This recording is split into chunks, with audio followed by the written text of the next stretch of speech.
Berkali-kali gue selalu bilang bahwa kita mesti punya mentor. Selama karir saya, beliau adalah orang pertama yang memperkenalkan secara jelas soal sales dan marketing. Menjabat sebagai CEO TV One, sekarang saya datangin beliau untuk cari tahu tentang branding, marketing, sales, dan cara beliau merekrut orang ya. Selamat malam, Ibu. Ibu kan banyak bersentuhan sama sales dan marketing ya. Di sini juga mungkin viewer saya banyak yang nggak tahu tuh perbedaan tentang sales, yang penjualan dan marketing, yang adalah pemasaran tuh apa sih, Bu? Sebetulnya begini, orang sales menganggap dirinya orang marketing. Salah. Sales itu lebih kepada menjual. Yaitu menjual produk yang sudah dibuat oleh marketing. Jadi marketing itu memang skopnya adalah bagaimana cara membuat suatu produk, dari packaging sampai produk itu jadi, yaitu menganalisa pasar dulu, target marketnya seperti apa, packaging yang kayak gimana. Nah, udah dibuat nih, ya kan, sampai kepada brandingannya seperti apa. Jadi persepsi orang nih terhadap barang ini nih. Barang ini baru diambil oleh sales untuk dijual dan terjadi transaksi. Itu sales. Tapi kalau branding, membangun persepsi, ya kan, itu ada di marketing. Jadi sebetulnya marketing itu lebih kepada mengolahnya, ya kan. Setelah barang ini jadi, baru diambil oleh sales untuk dilakukan penjualan. Iya, betul. Ada challenge gak sih, Bu? Karena kan banyak juga sales, dia tahu dia harus jualan, dia punya KPI untuk jualan sebanyak-banyaknya. Banyak juga yang menurut saya mereka nggak ngerti produknya, nggak tahu fiturnya, nggak tahu benefitnya, yang which menurut saya salah ya. Karena fitur dan benefit itu kan memang dari marketing kan yang buatnya kan. Tapi kemudian nggak bisa di-deliver oleh orang sales ke kliennya gitu. Itu cara Ibu mitigasi itu di TV One seperti apa? Sebetulnya nggak hanya di TV One ya.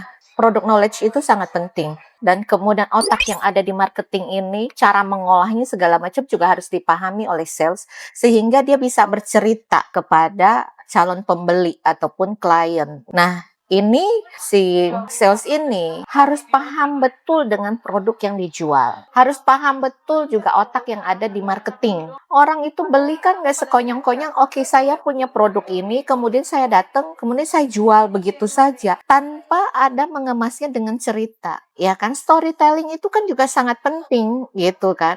Orang beli mungkin produknya sama, katakanlah sabun mandi. Sebenarnya sabun mandi di mana aja bisa ada gitu kan. Ujung-ujungnya apa sih, orang cuma buat mandi kok gitu kan. Tapi kenapa ada satu brand itu lebih baik daripada brand yang lain? Karena ada story-nya, ya kan? Story yang dibangun itu. Nah, si sales harus bisa membangun storytelling itu kepada calon konsumennya itu dan membuat calon konsumen itu menjadi tertarik dengan produknya. Ibu kan berada di puncak posisi lah, di mana sebenarnya ini perusahaan yang didominasi oleh laki-laki gitu ya. Dan karena Ibu udah menjadi CEO, artinya kan Ibu akan mencari orang-orang di C-level lainnya kan. GM segala macam itu kan harus ketemu sama Ibu dulu toh gitu.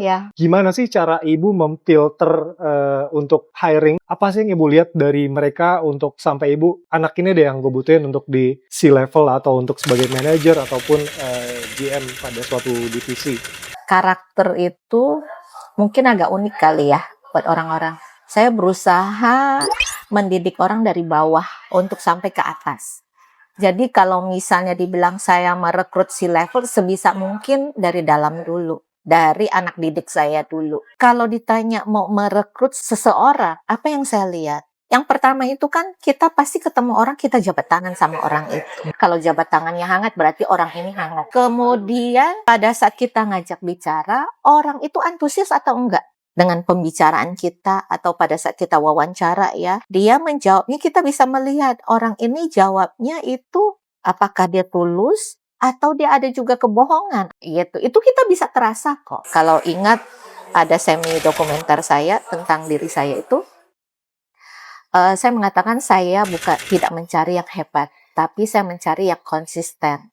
Karena begini, orang hebat banyak, tapi kalau tidak konsisten tidak akan menjadi apa-apa. Banyak orang biasa-biasa saja, tapi dia itu persisten, dia itu telaten, dia konsisten, akhirnya menjadi sesuatu. Hebat saja tidak cukup, dan seringkali orang hebat yang menjadi masalah besar adalah dia tahu hebat sehingga dia menjadi congkak. Nah, kalau orang sudah tinggi hati dan congkak, hati-hati, dia akan pasti jatuh. Nah, saya selalu percaya itu. Dan kita itu tidak bisa terlalu pede. Pede boleh, tapi jangan sampai menjadi congkak. Kalau sudah congkak, berarti dia tidak akan mendengar input dari orang lain. Terima kasih Wah, Ibu. Nanti thank kalau you. misalnya ada pertanyaan lagi, saya Boleh, datang dengan ke Ibu. senang hati. Dengan senang hati ya.